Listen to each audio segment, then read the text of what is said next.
Horas, Samanginang, selamat pagi. Apa kabar? Semoga kita semua dalam keadaan sehat. Dan kita akan mendengarkan firman Tuhan yang menyapa kita hari ini. Tertulis dalam kitab Yakobus pasal 3 ayat 18 yang berbunyi demikian. Buah yang terdiri dari kebenaran ditaburkan dalam damai untuk mereka yang membawa damai. Buah yang terdiri dari kebenaran ditaburkan dalam damai untuk mereka yang membawa damai. Demikian firman Tuhan. Saudaraku, mari kita melihat betapa pentingnya hidup dalam damai, dalam perdamaian. Yesus berkata dalam khotbah di bukit, berbahagialah orang yang membawa damai, karena mereka akan disebut anak-anak Allah. Mertua makasih buat damai, ay guarum banesida akka anak kondi debata. Ada status yang luar biasa.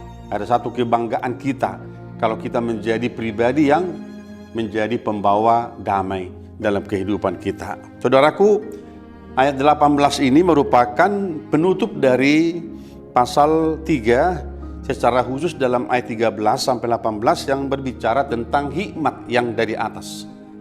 Jadi Yakobus itu membedakan ada dua jenis hikmat, ada dua jenis habisuhon dalam bahasa Batak. Yang pertama hikmat yang datang dari atas, dari sorga, dan yang kedua adalah hikmat yang datang dari dunia. Sangat jelas Rasul Yakobus ini menggambarkan kepada kita bahwa di mana ada perselisihan, di mana ada iri hati, mementingkan diri sendiri, berdusta dan sebagainya, dia katakan itu bukan ciri hikmat dari sorga, tetapi itu adalah ciri hikmat yang datangnya dari dunia. Sementara dia berkata bahwa hikmat yang dari atas, yang dari surga, dalam ayat 17 dikatakan, hikmat yang dari atas itu pertama-tama murni, selanjutnya cinta damai, peramah, penurut, belas kasihan, dan buah-buah baik, tidak memihak, dan tulus ikhlas. Itulah ciri orang yang berhikmat, yang hikmatnya bukan dari dunia, tetapi yang datang dari atas. Saudaraku, kalau dikatakan hikmat yang dari atas adalah bagaimana kita memahami bahwa Allah sendiri di dalam Yesus Kristus adalah hikmat.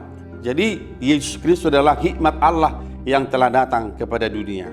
Jadi setiap orang yang hidup dalam Yesus Kristus sebenarnya dia adalah orang yang sudah punya hikmat. Tetapi sebaliknya orang yang tidak mengenal Kristus, dia akan selalu hidup di dalam hikmat yang datangnya dari dunia. Ada perselisihan, ada iri hati, ada kesombongan, ada ingin mementingkan diri sendiri dan sebagainya. Dan dikatakan di dalam ayat yang terakhir ini bahwa buah yang terdiri dari kebenaran ditaburkan dalam damai untuk mereka yang membawa damai.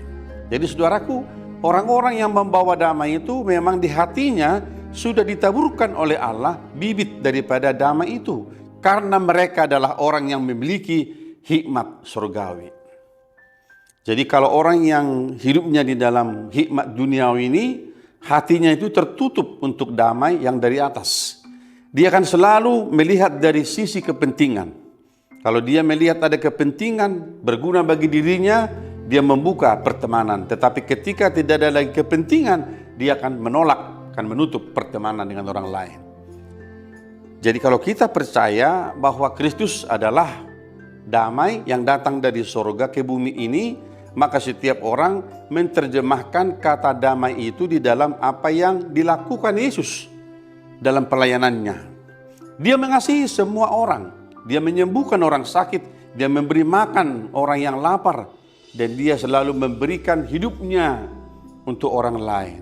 Seperti matahari tidak pernah bersinar untuk dirinya sendiri, tetapi matahari datang untuk menyinari dunia. Bapak Ibu jemaat yang dikasihi Tuhan, itulah indahnya kalau manusia yang telah menerima Kristus itu membuka hatinya sehingga damai daripada surga itu ditaburkan di hatinya. Dan ketika damai itu ditaburkan dalam hati kita yang baik, maka akan bertumbuh dan berbuah sehingga orang lain akan dapat melihat bahwa benih damai yang ada di hati kita itu telah bertumbuh, berbuah, dan dinikmati oleh orang lain. Saudaraku, mari lihat, tidak ada hidup yang lebih indah ketika kita menjadi pembawa damai. Tetapi sebaliknya, hidup yang paling buruk Yang paling susah adalah ketika hidup seseorang itu selalu membuat masalah, membuat keonaran, menciptakan persoalan. Dan setiap orang yang ada di sekelilingnya tidak pernah nyaman ketika ia hadir di situ. Semua orang akan lari, menyingkir karena apa? Mereka tidak suka melihat pribadi itu karena tidak membawa damai dalam satu kumpulan itu. Berbahagialah kita Manginang, saudara-saudaraku, kalau kita adalah termasuk dalam ayat ini yang bisa menjadi pembawa damai di mana kita ada, terlebih dalam keluarga, di gereja, di masyarakat, di komunitas kita, dimanapun kita berada. Jadilah kita menjadi pembawa damai karena hati kita telah ditaburkan damai yang daripada Kristus Yesus. Tuhan memberkati kita semua, Manginang. Selamat bekerja dan semoga apa yang kita kerjakan hari ini boleh menjadi berkat sukacita dan menjadi kemuliaan bagi Tuhan. Manginang yang sakit, kami doakan Amang tetap tabah dan semoga Tuhan memberikan kesembuhan. Mereka yang berduka, Tuhan hiburkan kehidupan kita. Yang mempunyai kelemahan-kelemahan fisik, Tuhan angkat segala penyakit kita. Dan bila kita boleh melihat kebaikan Tuhan dalam kehidupan kita hari ini. Kiranya Tuhan Yesus memberkati pekerjaan kita untuk menjadi kemuliaan bagi namanya. Amin. Kita berdoa. Terima kasih untuk firman-Mu hari ini, ya Tuhan. Jadikanlah kami pembawa damai. Dan kiranya Engkau buka hati kami dalam kuasa Roh Kudus-Mu, supaya hati kami tempat di mana benih damai itu ditaburkan, supaya bertumbuh dan berbuah, sehingga keberadaan kami menjadi pembawa damai dapat dirasakan oleh orang lain. Terima kasih Bapa. Firman-Mu berkata, berbahagialah mereka membawa damai, karena mereka akan disebut anak-anak Allah. Kami menyerahkan hidup kami dalam tangan-Mu. Berkati kami hari ini dalam setiap kehidupan kami Tuhan. Kami berdoa di dalam Yesus Kristus Tuhan kami. Anugerah dari Tuhan kita Yesus Kristus, kasih setia dari Allah Bapa, dan persekutuan dengan Roh Kudus menyertai saudara-saudara hari ini sampai selama-lamanya.